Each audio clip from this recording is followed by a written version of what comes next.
नमस्कार. आज नवरात्र दसऱ्यालाच झालं पूर्ण. आज पहिला दिवस आहे नवरात्र संपल्यानंतर मासे करायचा. तर आज घेऊन आलेत मिस्टर मासे. बोंबील आणले, काय करून बोंबील आणली आणि कोलंबी आणली. तिने कोलंबी स्वच्छ करून दिली. या कोलंबीची आमटी करणार आहे, ही अशी लाल कोलंबीची आमटी करणार आणि बोंबील फ्राय करणार. बोंबील आणि हे कोलंबी हे जरा साफ करते आणि तुमच्याशी बोलते. हे बोंबील धुवून घेतले, आता त्याला मीठ लावून घेते आणि कोलंबी पण धुवून घेतली सारासाठी. कोलंबीचा सार करणार आणि बोंबील फ्राय करणार. कोलंबीला पण मीठ टाकून घेते. कोलंबीला थोडंसं मीठ टाकते कारण कोलंबी ऑलरेडी जास्त खारट होईल ना. बेताचंच हे मीठ टाकलं. मीठ लावून ठेवते आणि मीठ लावून झाल्यानंतर खाली जो पाणी सुटतं ना ते गाळून टाकायचं. मग आपलं ते खार होत नाही फिश. नंतर पाणी सुटेल ते काढून टाकायचं, मग फिश खार नाही होत.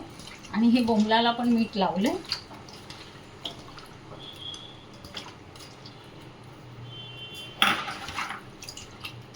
आणि त्याचं बोंबलाचं पाणी काढण्यासाठी म्हणून हे लिंबू पिळते.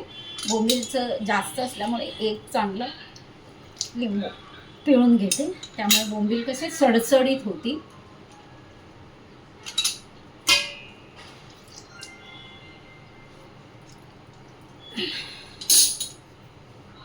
आणि बोंबील चांगले सडसडीत होऊन पाणी सुटल्यानंतर ते पाणी गाळून टाकायचं.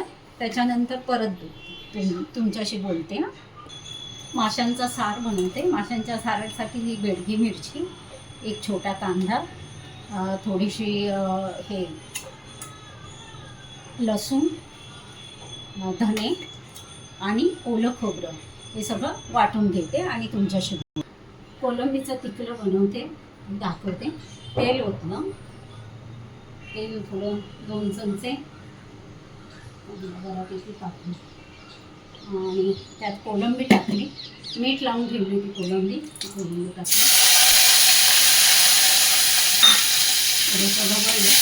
कोलंबीचं पाणी आहे ना सुकायला नाही द्यायचं, त्यातच लगेच ताराचं हे टाकायचं, कारण ते पाण्यालाच चव आहे.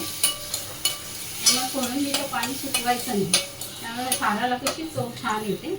आणि हे वाटण साराचं म्हणजे तिखलं, मी घट्ट असं बनवते तिखलं. आमच्याकडे त्याला तिखलं म्हणतात. ते तिखलं बनवते.